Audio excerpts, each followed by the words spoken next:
Malheureusement, actuellement, on a deux types de comportements au niveau des dirigeants.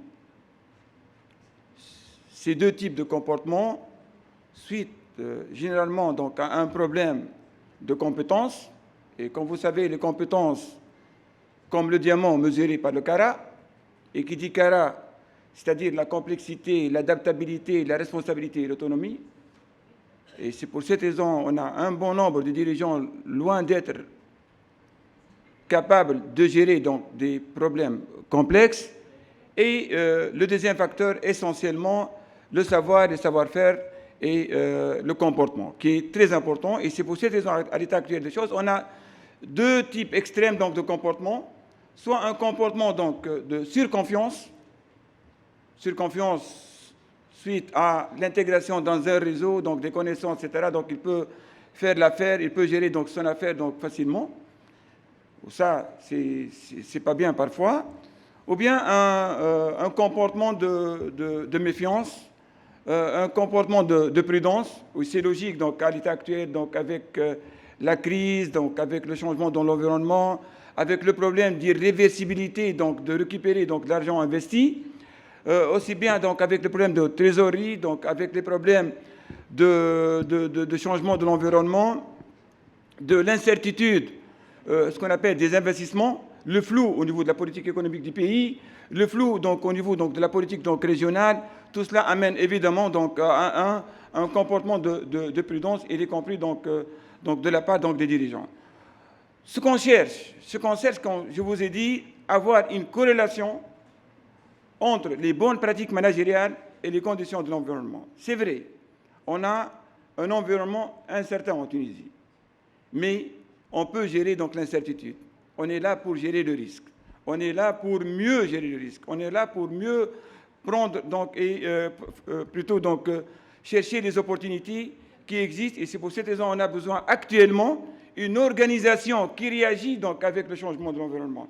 On met en avant la transition numérique pour profiter donc, du changement donc, de l'environnement. Ce qu'on cherche actuellement, c'est d'avoir des dirigeants capables de gérer ce risque de l'environnement suite à une économie qui est parfois donc, en décroissance, avec un taux d'inflation donc, élevé, donc avec un problème de corruption donc, élevé, avec une administration donc, archaïque, avec aussi bien le retard du timing, très important. Parfois, on pense à avoir donc, des investissements, par exemple, de croissance.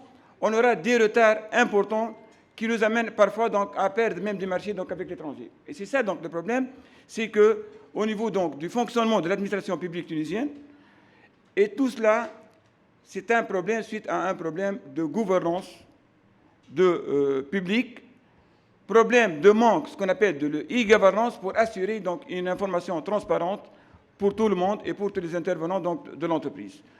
Aussi bien un système financier archaïque, basé sur la bancarisation. Pourtant, on a toute une panoplie donc, de sources de financement. On a les SICAR, on a les fonds d'investissement, on a tout. Mais malheureusement, donc, toujours un système qui est bancarisé, un système où les banques adoptent ce qu'on appelle une politique de rationnement. Et cette politique de rationnement amène parfois donc, à une sélection adverse, c'est-à-dire on attire les mauvais au lieu d'attirer donc, les innovateurs, les entrepreneurs donc, qui ont des idées donc, innovantes et avec des projets donc, porteurs. Aussi bien, comme je vous ai dit, donc, cet environnement caractérisé par l'incertitude donc, des investissements de la part de l'État, par exemple à l'état actuel des choses, donc on n'a pas encore ce qu'on appelle donc, le budget complémentaire. Donc on ne sait pas exactement est-ce qu'on va financer tel ou tel projet, ou bien on va avoir donc, telle opportunité avec le marché public. Donc vous voyez, donc, cette incertitude amène à renforcer ce qu'on appelle le comportement des dirigeants, soit un comportement de prudence ou bien un comportement donc, de surconfiance suite à un réseau. Mais ça n'empêche, on vit dans un écosystème où le réseautage, c'est un appui pour l'entrepreneur. Donne pas mal d'avantages.